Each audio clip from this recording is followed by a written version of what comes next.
The chattel slavery system that we had was extremely transactional. It was actually codified in law, and it was based upon the color and race, as you so eloquently pointed out. He wants to make it so that it talks less about slavery. But he said, we got over it. And I think that's the problem. I think that there are a lot of people in this country who believe that for some reason we got over it.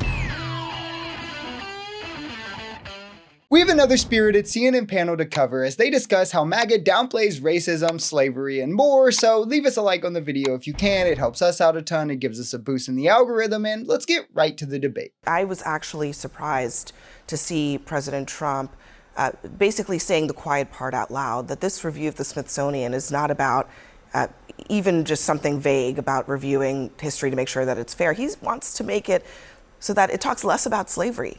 What does that say to you?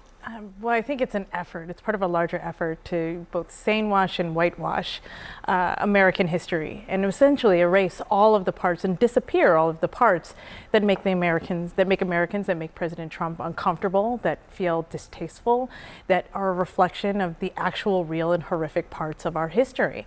And I find it a little ironic. It's Trump just admitting the quiet part out loud. He won the election, so he can do that now. They want to erase African-American history. This is what we warned of. Anything that makes white people look bad, gone as well, and continue on as is. And you see this bleed through today in multiple ways. First, it was affirmative action that has to go. Then it's CRT. Now it's DEI. There's the racism doesn't exist kind of movement and all of that, where these people pretend that all of these things are somehow handouts to the population that has been systematically held back at every single turn by design, where now you have bigots like Trump not even wanting to acknowledge that that really happened, upset at how museums portray that slavery was evil. If it wasn't evil, then what was it? We also fought a war to eradicate it and to get over it as a country.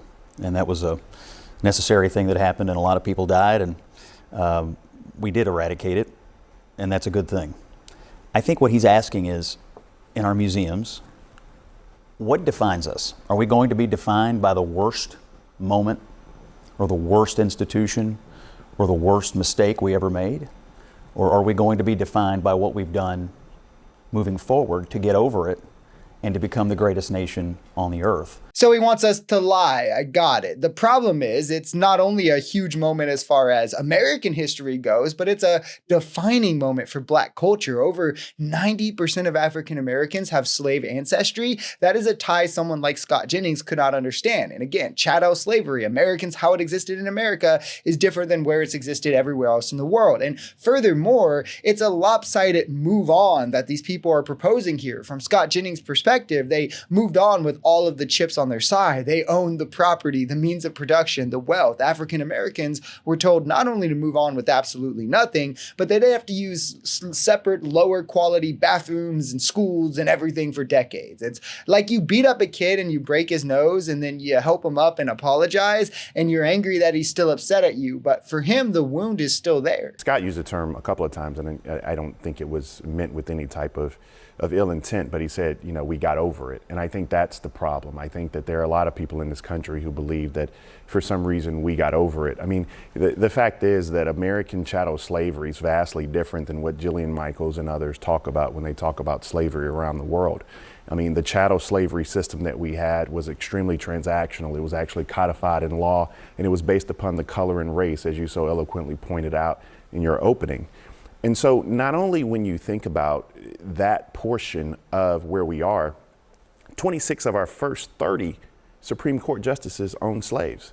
The people who are on our money every single day owned slaves. United States presidents, members of the United States Congress owned slaves. Lehman Brothers, we're not far from Wall Street, owned slaves. Brooks Brothers suits that we wear owned slaves. So not only are we talking about the epicenter and the foundation of where our country was built, we have to acknowledge that. That is the disconnect, and it's something the right will have to reconcile with if there's ever going to be actual progress made, rather than to pretend it's fake and that the left just has to cope and, the victims of these structures have to move on about it. Like, that's how trauma is reconciled. We wouldn't say that for the victims of any other kind of trauma. And to see our history, my culture's imprint being erased all because because, well, it makes the whites look bad. It's disgusting. And it's not something that I would stand for or any person of color should. And it's part of a larger scheme, right? They're attacking DEI as well. They're labeling all Black people in power as DEI hires. They're renaming ships and monuments for African Americans. It's pretty clear what their goal is. It's cultural erosion to the point that minorities are forever suppressed, and it's becoming more and more scary the more mask off they are about it without any virulent pushback from their own side.